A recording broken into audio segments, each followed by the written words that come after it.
evening and welcome again to yet another edition of the Citizens Community Forum. I'm Stephen Cummings. It's always a pleasure to be with you, and this is of course our new year, 2022.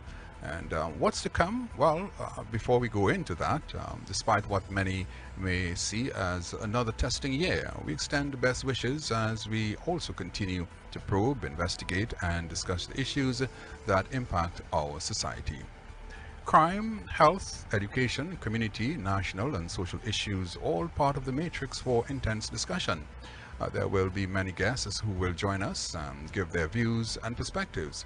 Views which may not necessarily be those of the FBN Media Network, the Citizens Community Forum, or that of the host, but certainly views we can all share with civility, grace and understanding. What to look out for on the Citizens Community Forum in 2022? Well, in 2022 on the Citizens Community Forum, we will be keeping our eyes on many of the major events throughout this year. The by-election for DB South, the Elections and Boundaries Commission, the EBC, we are told, has already begun preparations for the upcoming by-elections in the electoral district of DB South. And we have also been advised that officers have been presented with the writ of election by Chairman of the EBC, Mark Ramkerry-Singh. Now, the writ of election, which was issued by Her Excellency Paula May Weeks, ORTT, gives officers the authority to conduct the 2022 by-election for the EBC in the electoral district of DB South.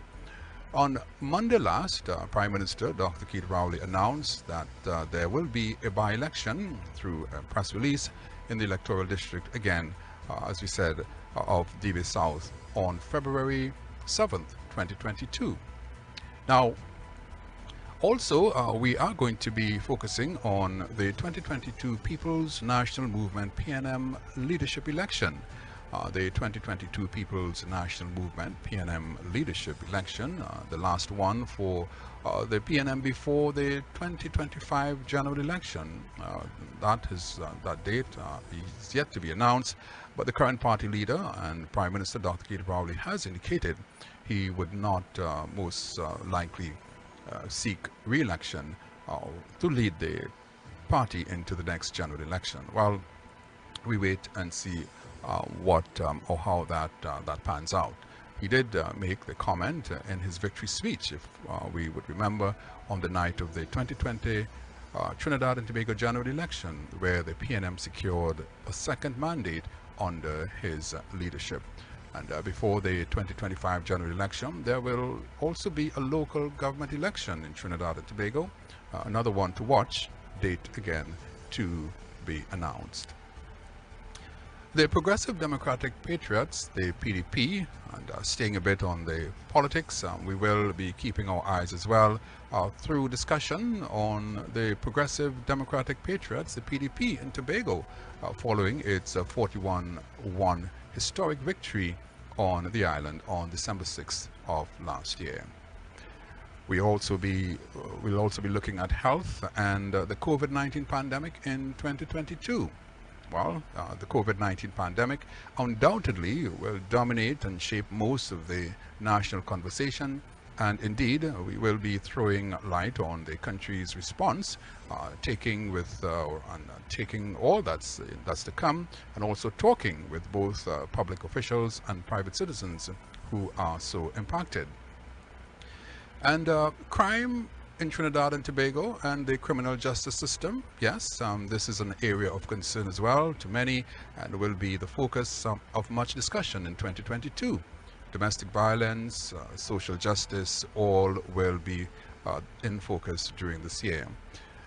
Education and the thrust towards transforming the way the education curriculum is delivered is an ongoing discussion. Now, in late February last year, we were informed by the Ministry of Education that approval was given for the establishment of a committee to further review and recommend changes to the conduct of the SEA and the transition to secondary school and the Concordat. This followed the coalition of the outcomes from a national virtual consultation on Education 2022, or that should be 2020, titled Transforming Education.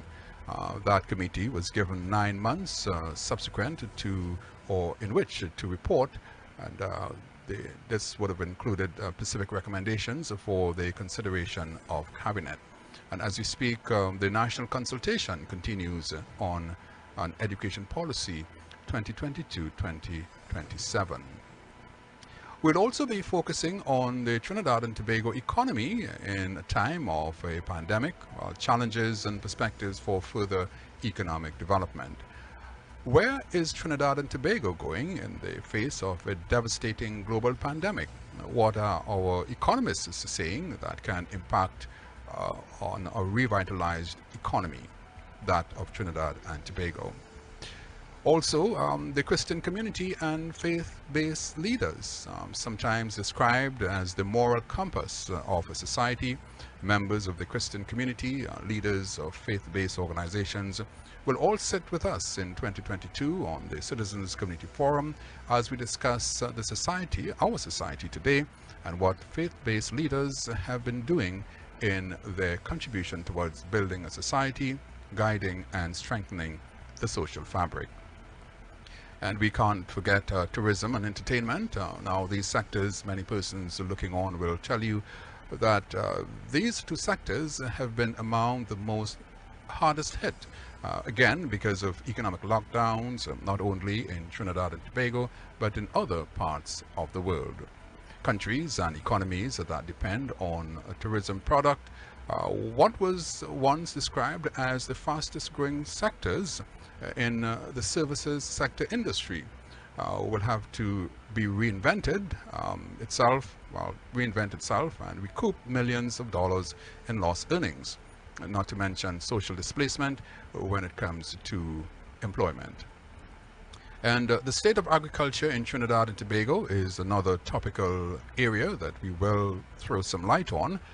We'll also be watching the state of agriculture in Trinidad and Tobago, having been given a renewed look aimed at food sufficiency and security. Previously, in terms of state budgetary allocation, the agriculture sector had been one area that never got any large budgetary allocation comparatively for propelling the sector. Of course, when you compare allocations that were given to other ministries for at least the last several years in Trinidad and Tobago. So there's going to be quite a mouthful to look out for in 2022 on the Citizens Community Forum. Stay tuned to the FBN network, and as we speak with community and industry leaders, including politicians, on their perspectives, Stephen Cummings.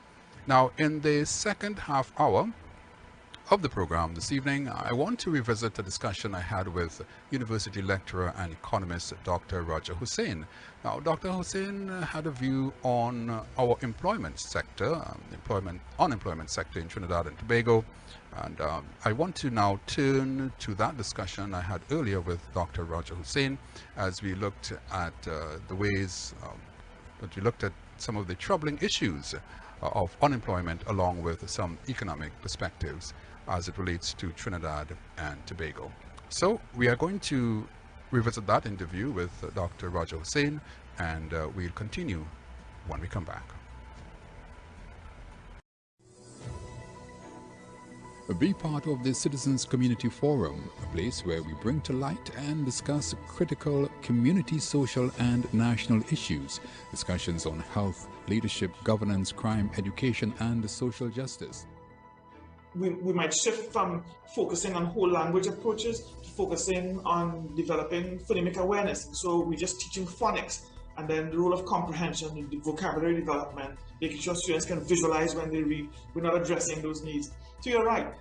And as a matter of fact, I don't know, Stephen, if you know this, but there are some places in the States where the legal drinking age is 21 and not 18, even though there are persons advocating for our age of consent to be dropped back to 16. You are dealing with developmental stages of learning. Should it start at the primary, secondary? Where should it start? Very, very good question. So there are studies that are being done. the thing about it, Mr. Cummings, let's be honest, how many people really sit and read those studies, or even, I mean, a lot of things are coming in different forms. A lot of the data, a lot of the research is coming in video forms and so on. In our own society, how has research been articulated on this pandemic? Every Wednesday, 8 to 9 p.m., the Citizens Community Forum. Your host, Stephen Cummings. And welcome back to the Citizens Community Forum. I'm Stephen Cummings. At this time, we are looking at what's to come in 2022 on the Citizens Community Forum. Quite a lot of discussion and persons who we will be interfacing with in this 2022 on many different topics, many different areas of the society, crime, health, education, the judicial system, community, social, all on the Citizens Community Forum in 2022. And just to, before we continue with the program this evening, we want to also focus for just a short while for those of us who have been monitoring all that's been happening as well with the daily fatalities due to the COVID-19 virus in Trinidad and Tobago and its impact on citizens. As of 4 p.m. today, we were at 579 new positive cases, and also we have recorded 22 deaths, all as of 4 p.m. today, issued by the Ministry of Health. Total active cases in Trinidad and Tobago, 15,436. Total patients in hospital, or total patients hospitalized, 625. Total deaths to date, 2,973. So we appear to be inching closer and closer to that 3,000 mark. Population vaccination status, fully vaccinated, 671,314. While not fully vaccinated, 7,300, that should be 7,228, 686, 728,686. That's the first dose or no doses. Right, so that's just a little update there on the count. The daily count given to us by the Ministry of Health as we continue to monitor our coronavirus impact on Trinidad and Tobago and of course the population. All right, so we are going to continue with our program at this time, and I indicated before we went to the break that we are going to revisit an interview that we did with economist, a university economist and lecturer, Dr. Roger Hussain. The focus is on the area of unemployment, and we are also going to touch a bit on the wider business of Trinidad and Tobago in terms of the economy and where he believes we should be going at this time of a pandemic and global upheaval. Some describe it as an economic black hole for many countries and many governments. So we are going to continue with that interview now, and we come right back. Careful to say we protect the poorest and most vulnerable. The unemployment rate would have increased and the non-energy exports would have also fallen. But more than all of that, I think, is we are seeing a trend in the labor force participation rate, where the labor force participation rate continues to fall. Yeah. And so great emphasis would have to be placed on reversing the labor force participation rate decline and also on restarting economic growth.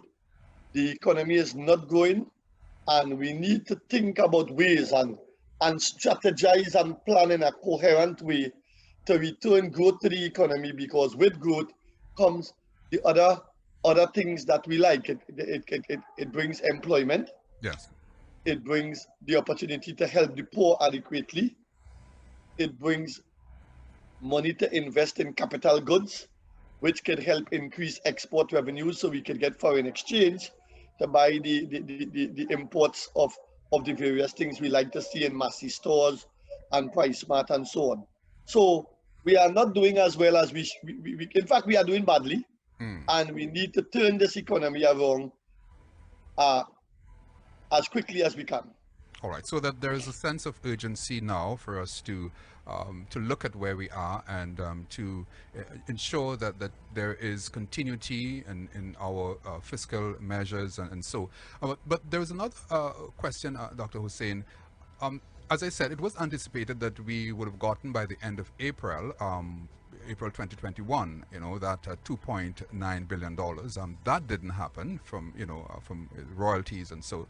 And another question has to do with which, with all of that projected figure, we are also being told that the country is still in a strong financial position and does not need to go to the IMF at this time, as further borrowings remain, according to the finance minister, remain an option as one of the measures, in keeping with at least keeping the country afloat. Because I also read a statement from you where you questioned as to the economics, because we have falling revenue, there is a squeeze on our foreign exchange, but yet the finance minister is saying that we are in a healthy position, well, financially. How do you how do you explain that? Well, the minister is looking at the stock of reserves, which I think stands at about 6.9 billion. But we have to look at the stock of reserves in the context of other variables. So our external debt is about 4.6 billion. And on an annual basis, the authorized dealers borrow about 1.29 billion, request about 1.29 billion in US dollars from the central bank. So we have a situation here in which if we were to take the external debt out of the stock of reserves, we would be close to zero. We would be in a worrying position, in my judgment, and the continued pace at which we draw on the central bank in terms of purchases of US dollars puts a strain on the stock of reserves. Now, how do we change that? We change that by import substituting, so we reduce the amount of foreign exchange we need, and more importantly, by generating foreign exchange.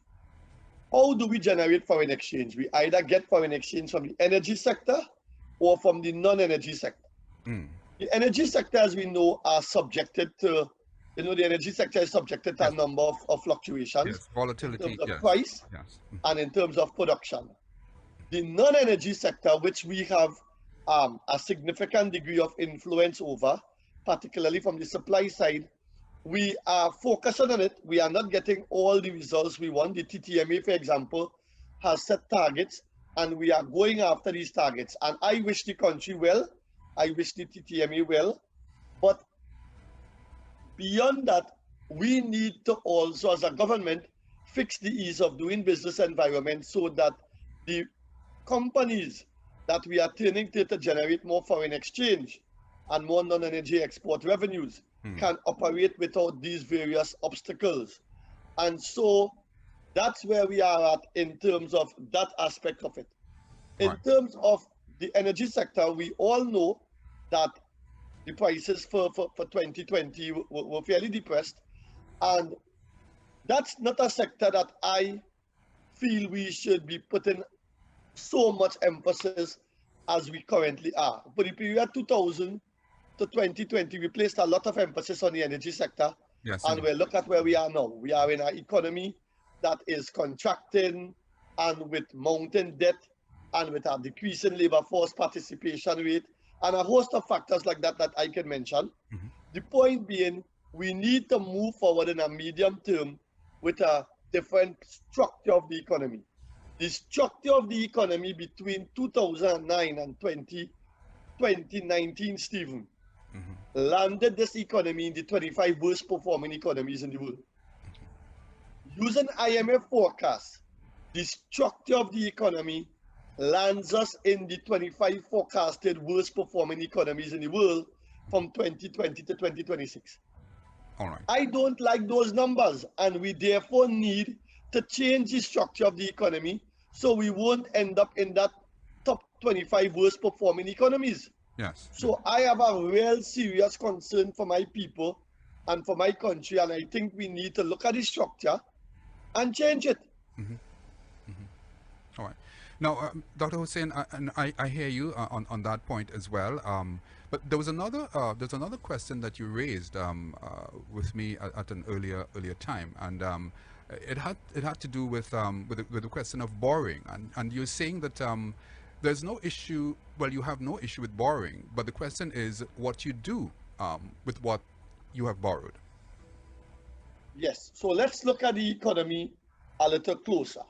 Why, since 2012, for example, net public sector debt to GDP ratio increased from about 38% to 68% in 2019. So I'm deliberately exempting the COVID-19 year, which is 2020. Okay. Non-tradable sector employment increased from 84% in 2012 to 86% in 2019. That's not what you want, Stephen. You don't want the non-tradable sector employment to increase because the non-tradable sector is a big foreign exchange user. It has a lower productivity level, labor productivity level than the manufacturing sector. So the debt to me didn't help there. The labor force participation rate moved from 61.9% in 2012 to 57.5% in 2019, in the wrong direction. So the debt wasn't used to fix the labor market in that regard. Okay. Non-tradable sector output as a percent of total output increased from 53.7% in 2012 to about 59% in 2019. That's not what you want at all. So we've been going in the wrong direction. So we've been going in the wrong direction. Precisely. If you look at transfers and subsidies as a percent of GDP, that's also going in the wrong direction. And also non-energy exports, which was about 3.1 billion, if I remember correctly, in 2012, fell to about 1.79 billion in 2019. Wrong direction. So my humble view and my honest views are that we did not use the debt we borrowed productively enough, and the economy went into a direction where it became more non-tradable sector oriented and therefore less export oriented, and that's not healthy for the medium term progress of our economy. All right, so that there is, there's cause for concern there as well.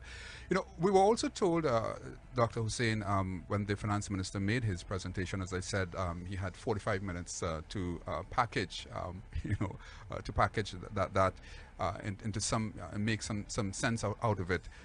We were told that for the current financial year, October 2020 to April 2021, weighted average price of local crude was $52.76 US, above the budget figure of $45.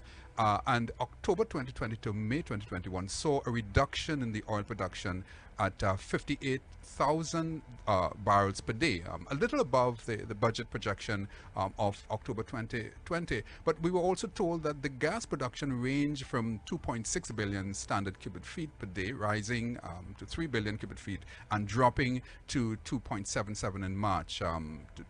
We saw also in April 2.56 and also in May 2.5, so that we have been seeing a dropping where the production is concerned.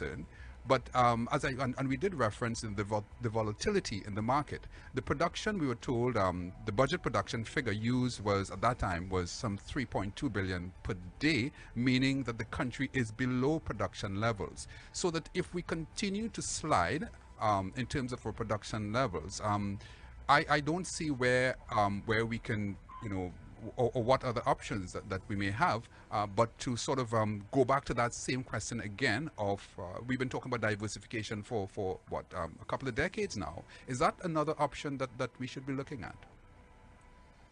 Yes, my honest views again are that we need to structurally adjust the economy. The difference between non-energy revenues and expenditures, that gap is too wide, Stephen. And unless we live and the government learns to run this country on a budget that is close to non-energy revenues, for many years we may continue. I mean, when last did we have a non-energy fiscal balance that was close to zero? I can't remember. I suspect it would go back to about 2001 or something, if at all. The point is, in my view, we are living above our means. We are spending out all the energy revenues, and let's be clear, the energy revenues is not yours, it's not mine, it's not this generation own, it's an intergenerational asset. So for one generation to just be extracting the energy revenues and spending it out, to me is not good fiscal management at all. Also, in investing the energy revenues, it is not as if we are spending out the energy revenues and the economy is growing and it is widening and non-energy productive capacity is increasing, so that in the future you have a stronger economy that could repay and return the energy revenues. That is not occurring. So, you know, long time people would say you are spending top in mud. I think the top is in the mud and it is stuck.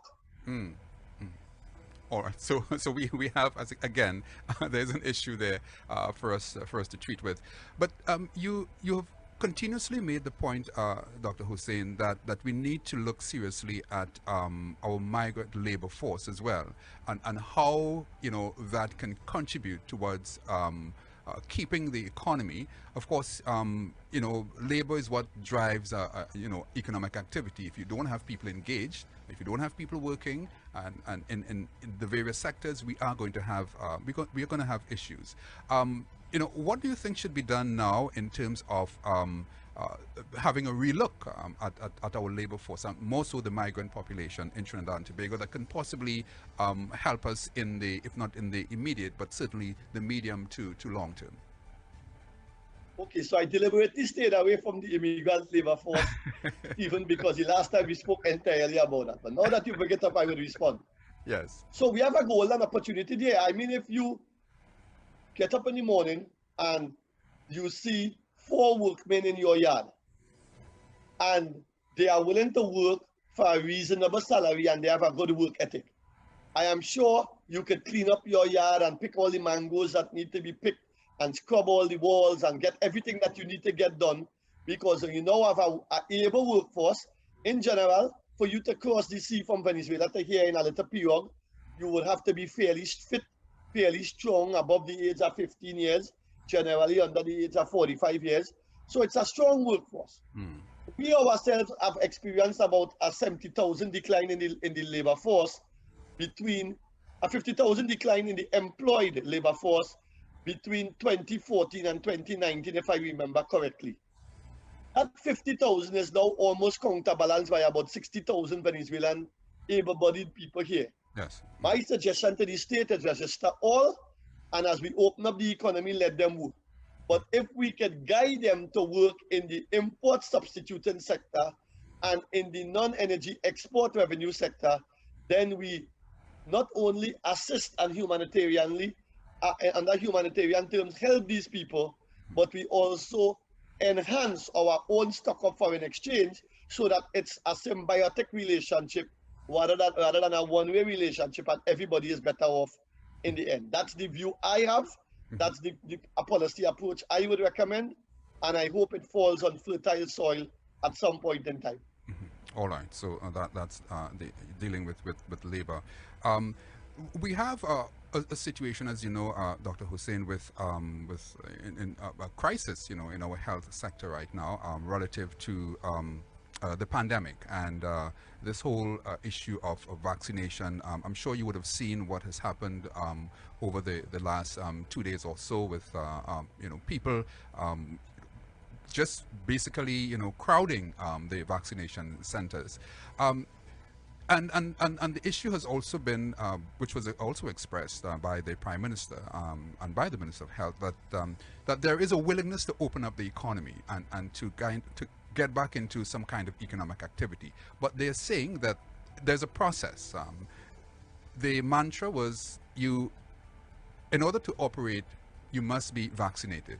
Operate, vaccinate, vaccinate, operate. Now, how you know, in terms of economics, how are we, or what is your view as to how we should approach that?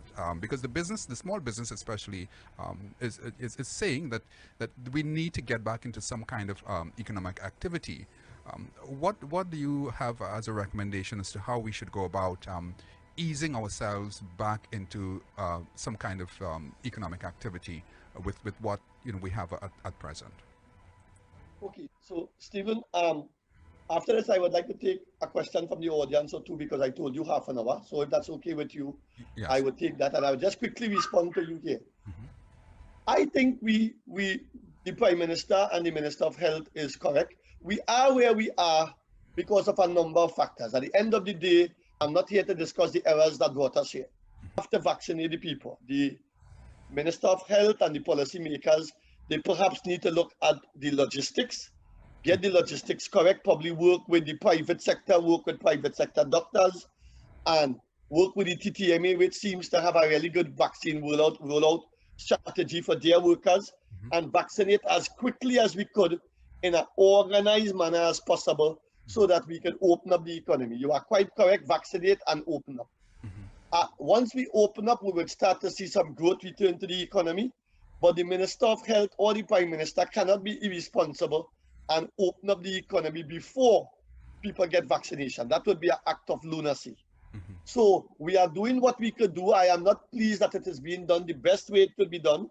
I hope I always like to see improvement in everything that we do. Yes. But as we improve and we move forward and our people become vaccinated, we will open up, and I hope we open up in a way that strengthens the non-energy export sector of the economy and the import substituting sector of the economy so that we move forward stronger and more vibrant.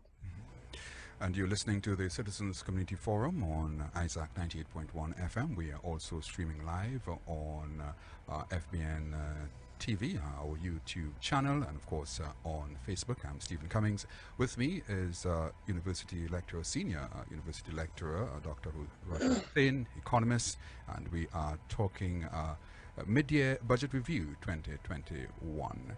Now, Dr. Hussain, there's a message that just came through our message board, and you did say that you would entertain a question or two. And the question is, what are the financial options? Is there another case for a pull on the HSF, that's the Heritage and Stabilization Fund, and the CF, or the Consolidated Fund, in service of the $3 billion expenditure? It's always an option to go to the HSF. I mean, the Minister of Finance will have discretionary flexibility there. If it is, he could always argue that production of that the energy revenues fell short of the budgeted energy revenues, and given the formula for going into the fund, I think it is actual revenues is less than budgeted revenues by more than 10%, you could go into the fund. I think that is the formula. So he has all legal right to go into the fund if he wants, or he can go to the external market and borrow money. What I am saying, and I will repeat it again, and I am pleading with policymakers, I don't think we could continue running non-energy fiscal imbalances for as long as we have been doing and for much longer in the future. The debt to GDP ratio is close to 90%, and we need to start to be tighter in terms of transfers and subsidies, in my judgment. Transfers and subsidies are way too high.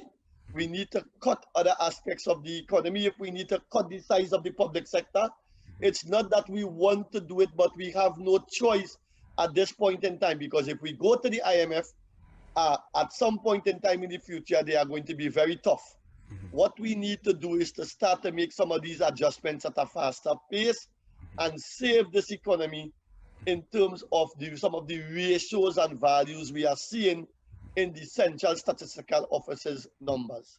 Okay. Well, I know we have just probably about just a few minutes again, Dr. Hussain, but there was another question which just came in, and we want to see if you can address that as well. And the question is, should there be cuts, Dr. Hussain, on the side of our social sector, that safety net that we have held, so dearly for so many decades, and the question is the person here is asking whether we should, or there should be some consideration for cuts in on the social sector side. Stephen, my honest answer is, except for the poorest and most vulnerable, we have to cut. It's not as if we have a choice. If our level of GDP is back to the level of about 2007, then the level of transfers and subsidies we can accommodate, that also has to go back to the level of 2007. That's the way I see it, but I would be careful to say we protect the poorest and most vulnerable. We simply cannot do better. At this point in time, we don't have the resources. If we continue to borrow and interest payments continue to rise, we will end up with a situation in 1, 2, 3, or a few years down the road where our expenditures would be eaten up by interest payments, and that would eat up part of our education expenditure and our healthcare expenditure. If we had made some of these adjustments sharper 6 years ago, we may not have been in this position now. And in 6 years' time, I don't want to say the same thing again. So the best time, after all the time you have lost, is now. All right, Dr. Hussain, I think we can leave it there at the moment. I think that's a good way to end, with on that particular point. And I want to thank you again for taking the time to sit with us inside the Citizens Community Forum. It's also a pleasure to get you in and to have your perspective on things that are national in nature. This time we're talking mid-year budget, mid-year budget 2021. And unless there is something that you wish to probably say in closing, I would leave it open to you at this time, Dr. Hussain. All I would say to my people is hold strong. We have lost some, but we are generally intact. We would get the vaccine, follow the policy regulations of the state, and in a few months, maybe 3, 4, 5, 6 months, we would open up and we would be able to enjoy life as we knew it before COVID-19. And may God bless all. All right. Thank you again, Dr. Hussain, for guesting with us on the Citizens Community Forum. Good night. Yes, indeed. Dr. Roger Hussain, senior lecturer at the University of the West Indies in St. Augustine, economist, and talking with us here and on the topic dealing with the budget, mid-year budget review 2021. And of course, we went through a few very important, significant areas there, and Dr. Hussain was able to give his perspective as to where we are as a country, where we're going, and of course give some prescriptives for Trinidad and Tobago. Going into the future, beyond COVID-19, and looking at all the different, some of the different options that we can take or have as we move forward as a country. So this is the Citizens Community Forum. I'm Stephen Cummings, and when we come back, we will have some more for you. Stay tuned. Be part of the Citizens Community Forum, a place where we bring to light and discuss critical community, social and national issues, discussions on health, leadership, governance, crime, education and social justice. We might shift from focusing on whole language approaches to focusing on developing phonemic awareness. So we're just teaching phonics, and then the role of comprehension, the vocabulary development, making sure students can visualize when they read. We're not addressing those needs. So you're right.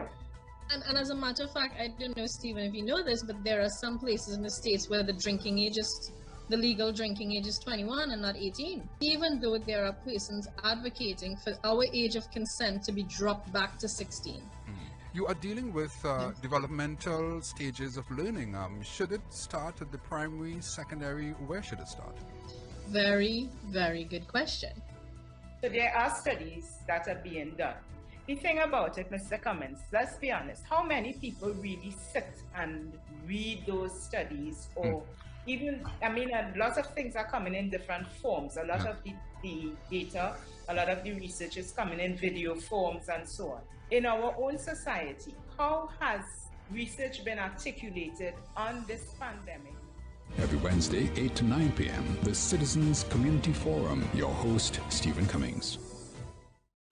Well, that's it for this evening. Those are some of the highlights to look out for, some of the topical issues to look out for in 2022 on the Citizens Community Forum. I'm Stephen Cummings. It's always a pleasure to be with you, and of course we'll have another program for you on next Wednesday. So see you then. It was a famous poet who once said, "They came for the Jews, and I did not speak out, because I was not a Jew. Then they came for the communists, and I did not speak out because I was not a communist. And then they came for me, and there was no one left to speak for me." Words there from famous poet Martin Niemöller, 1892 to 1984.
Be part of the Citizens Community Forum, a place where we bring to light and discuss critical community, social and national issues.